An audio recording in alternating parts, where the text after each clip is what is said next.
Hey, what's up, everybody? You're listening to the Enterprise Architecture Radio. If you're thinking about organizational complexity and agility, if you're concerned about operational efficiencies and are thinking of taking it to the next level, if managing innovation is one of your priorities, you've come to the right place. On this podcast, we talk about all of that and more. It's a jungle out there, and we will attempt to navigate this jungle of frameworks, methods, and most importantly, enterprise architecture in practice.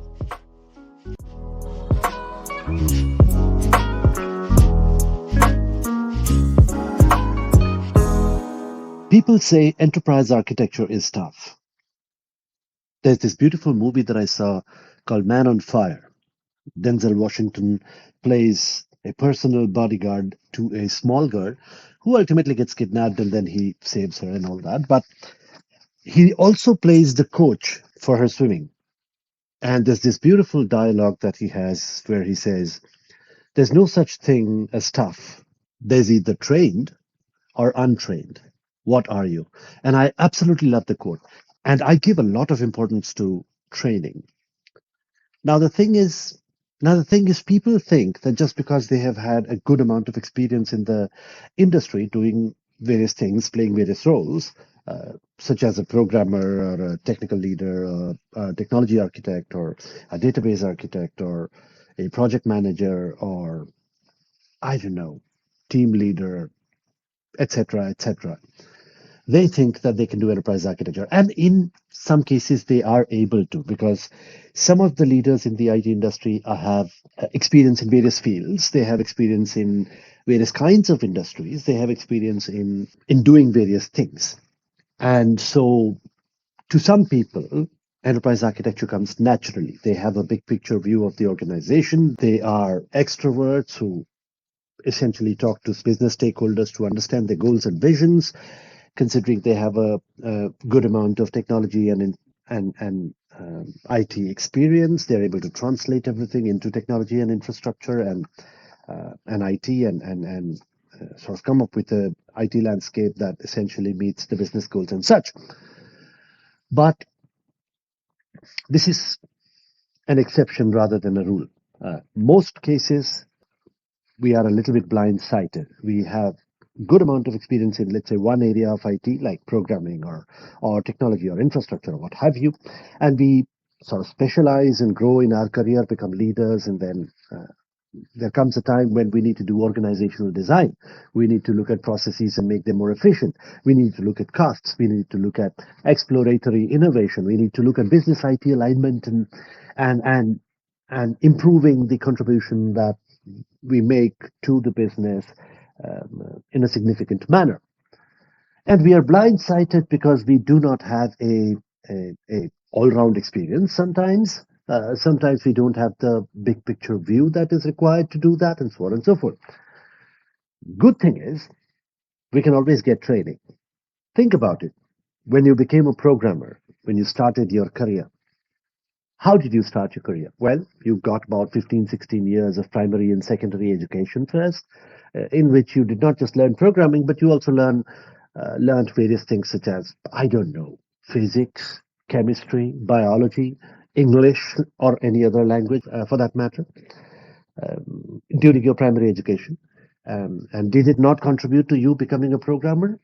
Not directly, perhaps, but it has its own contribution. And then you went into grad school, perhaps, in most cases. And then some people even went into post-graduation diploma, what have you, a good 15 to 17 years of education. And that's when you started your career. And then after 15 years of experience or so, we think that we'll be able to become excellent enterprise architects, excellent business leaders, have the necessary skills and capabilities to design an organization. It is like going into a completely new field of work, completely untrained. Of course, the experience helps. There's no doubt about it. But it's always a better idea to get training in this area, and that's why we have certifications such as the Zachman certification or the TOGAF certification or what have you. Now, personally, I prefer the TOGAF certification for various reasons, and I've talked about it in one of my previous podcasts as well.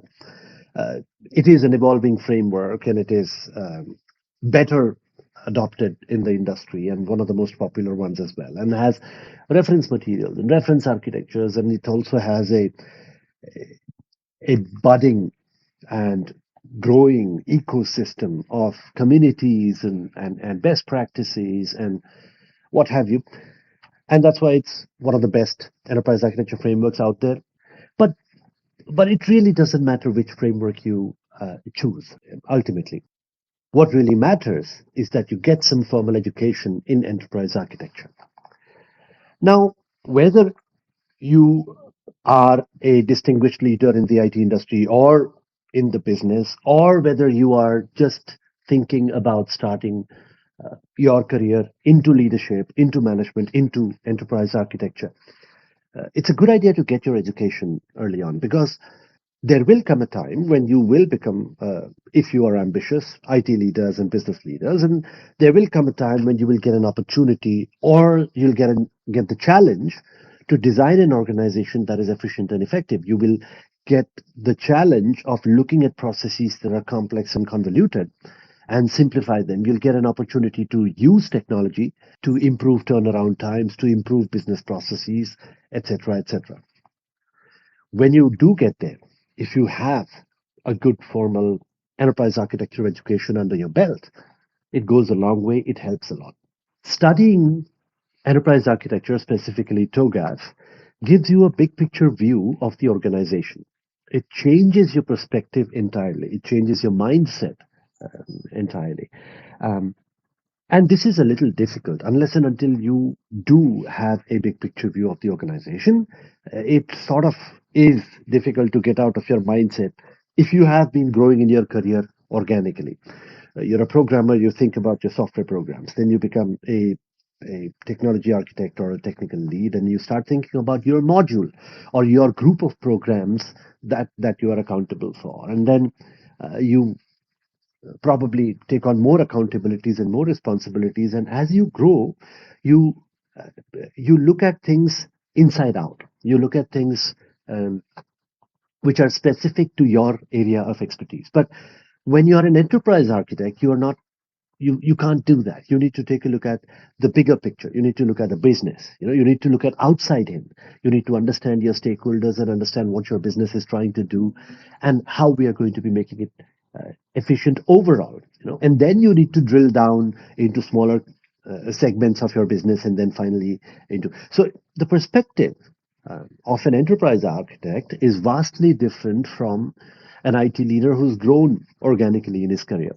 So it's always a good idea to get a formal education. Now, does the certification help you out in your career? Of course it does. I mean, TOGAF certification is a very popular enterprise architecture certification.